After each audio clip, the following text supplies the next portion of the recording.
Voici le 7e épisode de notre aventure.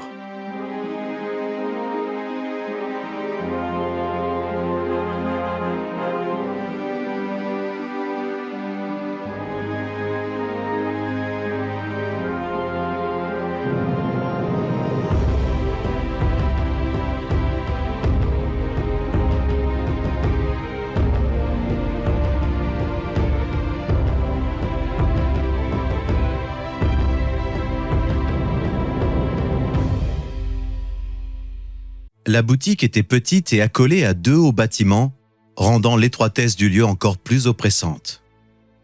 Plusieurs vitres permettaient de voir l'intérieur de la boutique, qui paraissait sans vie. Sur l'enseigne, au-dessus de la porte, était indiqué « Acquérir le savoir » et en dessous « Dame Lotowska ». Il entra doucement. Le lieu était sombre, malgré la lumière réfléchie par les carreaux et les quelques bougies allumées. 3 étagères parallèles, plus grandes que lui, étaient remplies de livres de couleurs et de tailles diverses. Une femme était en train de lire, assise derrière un comptoir, une bougie à la main. Une épaisse paire de lunettes couvrait ses yeux et masquait une partie de son visage. Les lignes de son front ainsi que sa peau ridée reflétaient son grand âge. Ses longs cheveux grisonnants étaient coiffés en une natte épaisse et soyeuse, retombant sur une épaule et terminée par une jolie broche dorée, visiblement de grande qualité, qui retenait le tout. Celle-ci contrastait avec ses vêtements simples et d'un ton pâle, presque passé. Elle releva la tête à l'entrée de Wickold et le salua affablement. « Bonjour, mon garçon. Comment puis-je t'aider ?»« Bonjour, madame. J'aimerais offrir un présent à ma sœur. Elle est instruite et aime lire, mais nous avons peu d'écrits dans notre village. » Elle observa le garçon quelques instants, sourit et lui lança. « Tu ne viendrais pas de Salvor, par hasard ?» Wickold était stupéfait et ne sut quoi répondre. La propriétaire se mit à rire doucement. « Tu te demandes comment je le sais ? C'est facile, mon garçon. Tu dégages une odeur de parfum autour de toi. Seules les riches familles exhalent ce genre de fragrance, ou bien ceux qui viennent d'une distillerie. En voyant tes vêtements sans ornements ni bijoux, il était assez simple de deviner. » Le jeune homme se détendit et sourit de cette réponse. La femme se leva et s'approcha lentement de l'une des étagères. « Ta sœur est chanceuse de t'avoir. Peux-tu m'en dire plus sur ce qu'elle aime ?» Je ne sais pas trop. Lâcha Wickold un peu honteux. Il réfléchit quelques instants avant de reprendre. Elle distille et prend régulièrement des notes dans ses grimoires sur ses mélanges et les plantes qu'elle utilise. « Ôte-moi d'un doute, mon enfant. Apprenez-vous les textes anciens des premiers hommes ?» La vieille femme avait l'air nerveuse tout à coup. Bien sûr. C'est ainsi que j'ai appris à lire et à écrire. Chaque jour, notre professeur nous lit un passage et nous en explique le sens. Ténélope, ma sœur, a recopié de nombreux passages lorsqu'elle était enfant. Le soir, avant de nous coucher, elle aime nous conter ses passages préférés afin de nous apaiser. Comme la naissance de la planète, de la nature et des espèces, ou bien l'aide qu'ils nous ont apportée. Les mots du garçon touchèrent la libraire.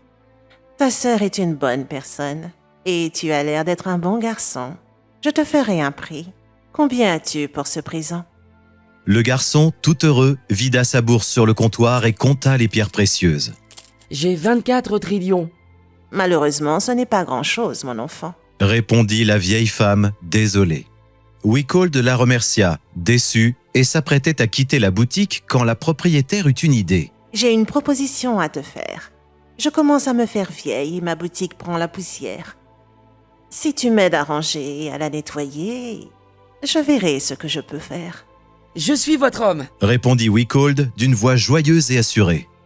Il alla en vitesse prévenir Trena du marché qu'il avait conclu avec la libraire, puis retourna tout aussi vite dans la boutique de livres. Pendant le reste de l'après-midi, la vieille dame et Wickold nettoyèrent le magasin et rangèrent des livres qu'elle avait reçus. Il en apprit beaucoup sur la ville ainsi que sur la vie de cette vieille femme. Elle se nommait Lotowska et pendant une grande partie de sa vie, elle avait été une érudite au service de la ville.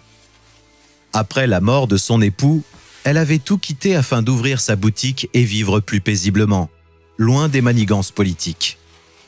Sa fille avait pris sa suite et était devenue une conseillère importante auprès des dirigeants. Lorsqu'ils eurent terminé, le soir venu, Dame Lotowska sortit un livre de derrière son comptoir. La couverture pourpre était ornée d'un arbre doré en son centre. Dessous était marqué « Contes et légendes de la nature ». Les bords étaient légèrement abîmés, mais c'était un très bel ouvrage. Il l'ouvrit précautionneusement et remarqua tout de suite la qualité de l'écriture. Il y avait aussi des illustrations sur certaines pages.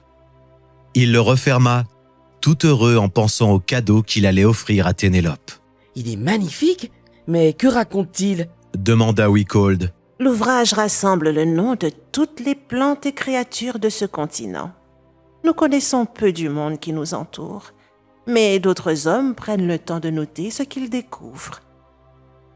Mon propre père a travaillé sur cet ouvrage. Il avait parcouru une grande partie du continent. Il s'arrêtait dans chaque village et notait ce que les habitants acceptaient de lui révéler. Le livre n'est pas récent, et la plupart des villages cités doivent être redevenus poussière. Mais les plantes et les animaux vivent toujours.